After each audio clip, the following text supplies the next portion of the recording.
Obviously, may grieving process pang pagdadaanan. 1 million % ang pagmamahal at support ang binibigay namin sa kanya. Ayon sa ulat ng PEP o Philippine Entertainment Portal, Sabado, May 18, nang matuklasan ni Ai de las Alas na patuloy umano ang relasyon sa pagitan ng pinakasalang si Jed Salang at sa nobya nito. Empleyada umano ng PAGCOR sa Parañaque ang babae, kung saan ginaganap ang isang programa ni Ai sa kabilang istasyon. Someone close to Ai allegedly tipped off Jed's clandestine meeting with the woman sa tuwing sumasama ito sa taping. Nakumpirma rin umano ni Ai na sa babaeng yun umano ibinibigay ni Jed ang mga pasalubong na imported shoes and bags na ipinapalabas niyang para sa ina. Sumunod dito, the alleged Sancho's posts were much bolder, if not more defiant, dahil sa bigat na nararamdaman para sa ina ay nag-tweet ito, and we quote, "Jed, huwag kang lalabas ng Alabang, huwag kang lalabas ng Parañaque. Sana nakikita mo kung ano ang nangyayari ngayon." Unquote. Sinundan pa ito sa Instagram ng, and we quote, "Lalaban ako ng patayan para sa nanay ko. Kaya nga po gigil na gigil ako. Pinigilan lang po ako ni Mama kasi hindi po worth it." Unquote. Ayon sa PEP, ilang oras makaraang umere ang panayam kay Ai ay may nakakita kay Jed na nagdi-dinner sa Ayala, Alabang. Kausap daw nito ang ilang taong pinagpapaliwanagan niya bilang depensa sa mga umano'y paratang ni Ai. Jed's Instagram account has reportedly been deactivated para makaiwas na rin daw sa mga bashers. Samantala, ipinost din ng umano'y Sancho sa Instagram ang pagkakabawi ni Ai nitong May 20 nang iniregalo nitong Chevrolet Camaro kay Jed. Nakahanap din ng mga kakampi si Ai sa kanyang mga katrabaho.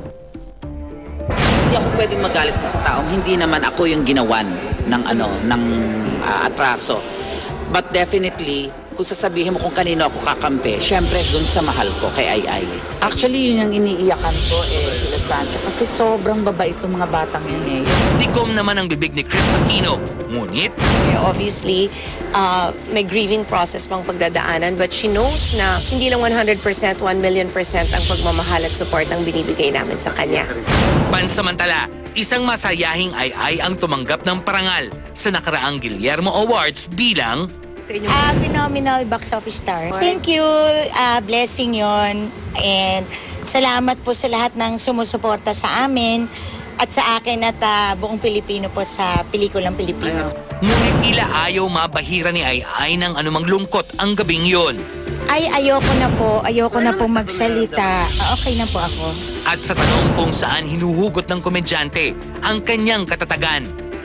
Sa mga anak ko at sa Diyos. Thank you. Kay Mama Mary. Thank you. Okay. Mga kaibigan, nandito po si Ai, nasa linya po. Aileen. Hello, good afternoon. Tutsi Pop. Aileen. Ay, Puchipat. Aileen. Aileen Makapagal. Hello. Ano ba yan? Asawa mo yung Tutsi Pop. Asawa mo. And Tita Lolit, happy birthday. Aileen. Thank you. Happy Nalaman nga birthday. ni God ano eh. bless you. Oo, nalaman nga ni Joy, binigyan mo akong cheque, kaya nagagalit siya. Hindi naman niya birthday eh. Okay. Kung birthday mo, bibigyan Sa ka. birthday na lang yan. Ano ko, 26. May 26. Ay, naku, happy birthday, Tutsi Pop. Si Tucci Pop. Kasi ito si Ai. Meron kaming show dati niyan. Ang tawag sa akin yan, si Tucci Pop. Ano nga ba yun? Ano nga Ano yun? nga yun? Wala na. Basta yun, kung ano tawag ko doon hanggang ngayon, nandiyan ang tawag. Okay. Tutsi Pop. O ngayon, Tucci Pop. Kumusta ka na? Okay naman. Nagiging okay. And may ano naman ako, marami naman akong anchor tsaka mga pinaggagawang healing time. So, I think magiging okay na ako in mga 3 months, 2 months, okay na yun. Ang bilis mo naman makamove on. Tagal nga eh. Hindi, 2 months, biro mo. Tagal nga eh. Matagal ba yon? Oo, matagal yun. Usually, pag yung mga ganon-ganon, ano yan, mga 1 month lang, okay na yun. Oh, itanong mo na itatanong mo kay Ai. Kasi babae ito, babae, mas maganda. May mga balita ay na magpapile ka daw ng kaso against kay Jed. Tuloy pa ba yon? At saka, ano yung magiging kaso? Pero hindi ko pa kasi yan masagot ngayon kasi yung attorney ko is out of the country. Social naman niya. May kaso Hindi siyang ko hawak. pa alam. Lumalabas siya. Hindi, sa Monday, babalik na siya. Sampalin ko siya. So, hindi ko pa alam. Pero sabihin ko naman sa inyo, pag alam ko na kung ano yung mga bagay-bagay na mangyayari. Ano ang feeling mo na sa mga lumalabas na balita ngayon na magsasalita at may ilalabas daw si Jed against you? Okay lang. Ganun naman ang buhay, Tita Lolit eh. Basta ako, yung alam niyo naman na nagsalita na ako dun sa kabila. So, kung ano man ang At sabihin saka mas niya. naniniwala kami sa'yo, no? Ikaw kilala ka namin. Si Jed hindi naman namin kilala, no? Tita Lolit, ano lang yan eh. Siguro, kahit ano pang sabihin naming dalawa, ako, siya, ang Diyos at si Mama Mary lang nakakaalam ng totoo at kung anong ginawa niya sa akin. Aileen. Tutsi Pop. Ano ba yan, Tutsi Pops? Nalilito ka na ba? Hindi Hindi, ako ang hindi. asawa mo. Pwede naman, di ba? Hindi. Hindi. Kasi naninibago ko sa'yo. Parang malamlam. Malamlam ang pagsasalita mo ngayon. Hindi kasi galing ako sa therapy. Yung yan ka na naman, pinapatulog ka, tapos nire-relax ka. So, kaya medyo parang antok pa ako kasi katatapos lang. Alam mo, napanood kita sa kabila. Hindi naman magagalit itong 7. Oo.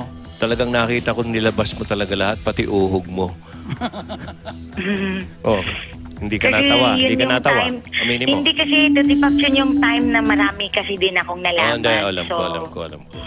So, hindi na kinaya ng puso ko. Biro mo, komedyante ka, tapos nakikita kang umiiyak, Hindi, nagka-drama. hindi. Paminsan-minsan lang Ito, naman yun, ano? Tita Lolit. Siyempre, tao lang din ako. Nasasaktan, nagkakamali.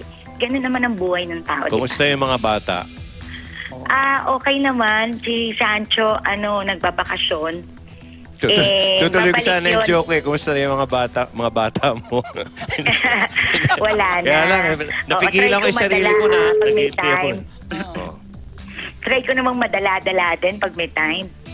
Baka naman mamaya, 3 buwan lang, hindi ka na naman madala. Andiyan dyan na naman. Tita Lolit, alam mo naman na idol kita, mag-alaga na lang ako ng aso. Di ba mahilig ka sa aso? Bumili na ako ng 2, sana mag-100 din yung sa akin. Amoy aso na nga ito ay. Pero Nakakatawa natutuwa talaga. kami na naririnig ka naming tumatawa. Oo, na eh. gano'n. Tsaka, Natutuwa kami. Natutuwa ka dahil Oo. dito lang narinig sa istasyon nato ngayon lang. Na tumatawa. Aminin mo na. Kasi, Alam mo naman, malakas sa akin to si Tita Lolit din, tsaka ikaw, Tutsi Oo. Pop. Hindi, syempre, kailangan naman tulungan ko sarili ko. Let's all move on, di ba? Oo. Ganun naman eh. Sabi, after the rain, there's a rainbow. At saka isa lang Oo. ay masasabi ko sa'yo. yan, ano? Ano? Diba? Wag na permanente, bayaran mo na lang oras. Diyos ko, Ayaw naman ng gano'n, Tita Lolit. ang mahal-mahal mo magbayad eh. Dapat 5 na yun eh. Hindi nga. Magagalit yung mga anak ko pag gano'n. Oo, Alam mo naman, tinatry ko ng mga ayusin yung buhay ko. Oo eh. naman, Ito, seryoso to. Walang joke to, ay. Pero totoo yung sinabi mo na ang pangarap daw niya talaga ay magkaroon na ng permanenteng pamilya. Oo. Kaya masakit na masakit sa kanya yung nangyari sa kanya. Of course naman, Tutsi Pops, I think wala namang babaeng gusto Hindi, na... si Lolit eh. Iba-iba pamilya. Iba-iba, nito. di ba? Ano ba? Siyempre gusto na isang babae ikasal, magkaroon ng pamilya. Teka muna, may tatanong ako sa'yo. Tira. Ano yun, Tita Di Lolit? ba, nabili na yun, nagkaroon na ng down payment yung video right ng kasal mo. Paano ngayon? Sino gumasta ng down payment? Hula Wala ko pa na naman sa dyan. akin pa, Talolit. Hula ko pa naman, January pa kayo maghihiwalay. Dahil nabili na nga yung TV rights. O tapos, wala pang December. July na. Hindi naman matutuloy yun eh, siyempre. Ay. Yun, mga haka-haka lang. Ako, isa na lang, Aya. Yes, ano may... yan, Tutsi Pops? Tuchi Pop, okay. Anong may papayo mo ngayon dahil sa pinagdaanan mong yan kay Mystica? Huwag kang tumawa, seryoso yun. Sabay kayo Alam mo kinasal, naman, ah. Ginebor. Oo, sabay kasi kayo kinasal eh. Oo, sabay kayo kinasal, ah. Hindi, siguro sa akin lang, sabi ko nga, di ba, lahat naman ng mga babae nangarap pagkaroon ng isang matinong pamilya. And I think, yung kay Mystica, kung totoong pagmamahalan sila, be it, pero be vigilant. tingnan din natin kung ano ba yung purpose, kung Parang anong criminal, no? mangyayari. Oo, ano rin. Kasi minsan kasi, Tita Lolit, ang artista kasi, or ang mga babae, lalo-lalo na pag sa show business, bukas na bukas ang emosyon yan eh. Bukas na bukas yung pagtanggap nila ng totoo, yung ganun. Minsan hindi tuloy natin nakikita, totoo ba to o hindi? Kasi lagi din bukas Minsan ang yung... hirap kasi ma-distinguish kung totoo yung tao sa'yo or hindi eh. Paano mo Diba? So, yun lang ang mag-distinguish? Laging bukas din yung ano mo, bag. Oh, by experience. Bag agad. Bag Pag may agad. time, bag agad Oo, tsaka wallet. Wallet, oh. Nagulat lang kami ay nauna ka pang umisplit kay Mystica kasi. Tumawa ka! Hoy! Hindi, natatawa nga ako kasi Bote di mo? ba pinagpustahan nyo yan dyan? Ano ba yan? Kaya nga, Kasi mauna. nanood ka. O yan, edi panalo na ako, nauna na ako. Okay. Ba yan? Hoy, ay, sige. Ang importante ngayon yung pananalig mo buo. Yes, Okay, Tuti Pops. Thank at, you. And saka- thank you sa lahat ng suporta nyo sa akin, sa lahat ng buong Okay. industriya. Thank you to Tutsi Pops, thank you, and Tita Loli, sige. thank you. And sa lahat Okay. po ng nanonood ng Star Talk, maraming salamat po sa pagmamahal ninyo at pag-unawa, and pray lang tayo. Okay. Thank you, we Thank love you, you. Ay. And, Okay. and Talolit, happy birthday. I love you too. I love you too, Thank Pops. you. Dagdagan mo, ha? Okay. Tama na yun. Oo.